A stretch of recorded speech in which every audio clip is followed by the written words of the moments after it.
Servetus stays in Geneva over Sunday. He goes to church and he is recognized and arrested. He is tried by the city council of Geneva. They take testimony. They send Servetus's writings out for other opinions. In the end, their verdict is unanimous. They sentence Servetus to be burned on a stake outside of Geneva.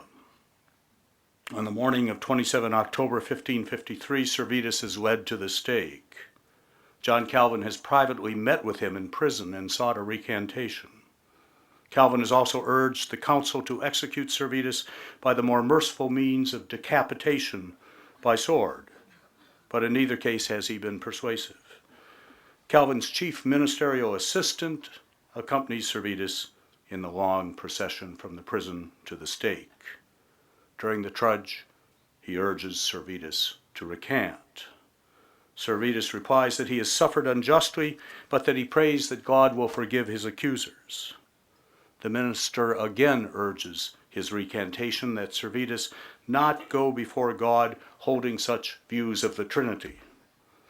At this point, Servetus stops walking, asks forgiveness of his errors, of his ignorance, of his sins, but he still says nothing about the Trinity.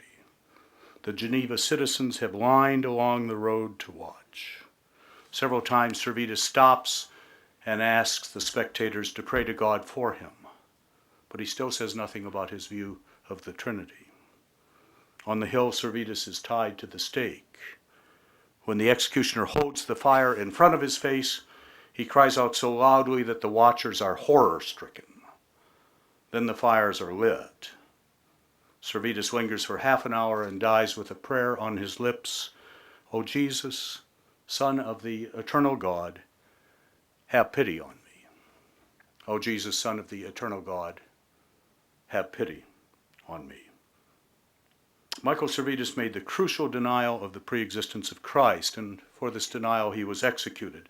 But as Calvin's assistant noted, if Servetus had simply transposed the adjective in the final sentence of his life and prayed instead, O Jesus, eternal Son of God, have pity on me, then he might have been cut down and saved.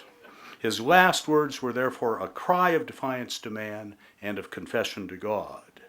It was an age which took Christian theology seriously, and Michael Servetus took theology seriously and courageously to the moment of his death.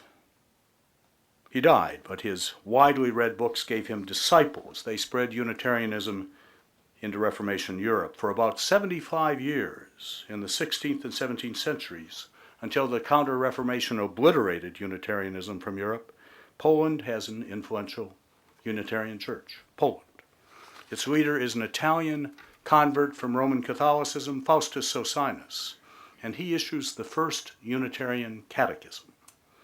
It asserts that Jesus of Nazareth was a human being like all of us, but he had lived such a life of exemplary and peculiar obedience to the will of God that God had raised him to divine power and seated him at his right hand and given him a kind of delegated divinity, so that since his ascension, Jesus has become a hearer of prayer and an intercessor with God in heaven for sinful humans.